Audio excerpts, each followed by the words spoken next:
इशिता को जाना पड़ा जेल की सलाखों के पीछे। दोस्तों, सीरियल ये है मोहब्बतें से जुड़ी हर अपडेट के लिए सब्सक्राइब कर लीजिएगा हमारे इस चैनल को। वीडियो को लेक्चर करना ना भूलिएगा। इस एपिसोड में जहाँ पर कि इशिता अभिषेक की हेल्प लेती है ताकि वह साबित कर सके कि आदित्य बेकसूर है। वह अभिषेक को बताती कि मुझे आर्यन ने बताया है वह हिप्नोथेरेपिस्ट के पास जा रहे थे और उसने अपने सेशन में किसी और को देखा है। वहीं दूसरी ओर मिस्टर भल्ला जो है अनन्या को घर पर लेकर आते हैं, लेकिन जब वह घर के अंदर एंट्री कर रहे होते काफी सारी मीडिया खड़ी होती है जो कि अनन्या और मिस्टर भल्ला को घेर कर सवाल जवाब करती है।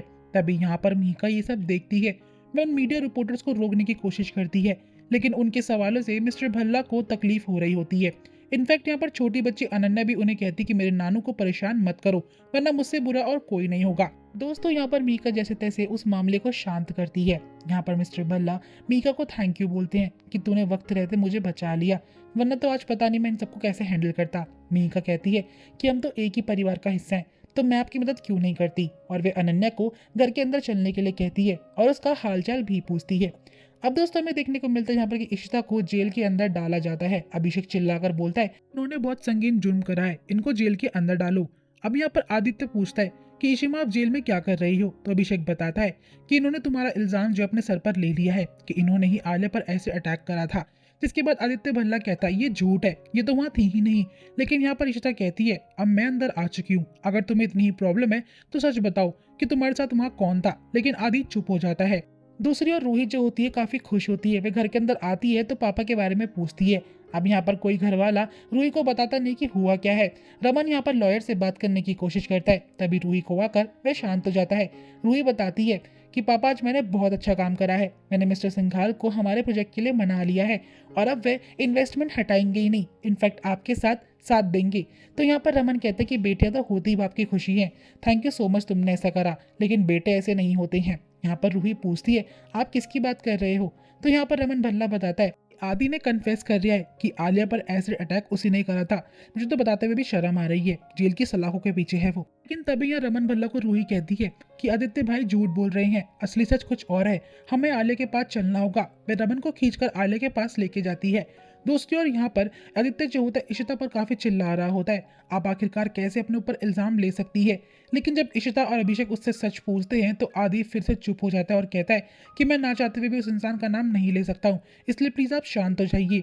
तभी यहाँ पर पुलिस स्टेशन में रमन और रूही को जानने को मिलता है कि इशिता भी जेल में है। अभिषेक बताता है कि ये इशिता जी का प्लान है ताकि वह आदित्य को बेकसूर साबित कर सके और उसके मुंह से सच जान सके।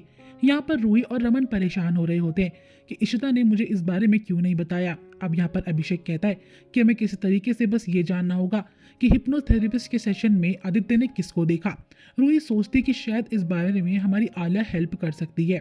यहाँ पर रमन सोचता है लेकिन आलिया को मनी मिलने नहीं देगा। दूसरी ओर घर परिवार में जब यहाँ सब लोग बैठ कर डिनर कर रहे होते हैं अनन्या के साथ, तो अनन्या अपनी माँ से बात करने की कोशिश करती है, लेकिन सिमरन किसी और काम में व्यस्त होती है।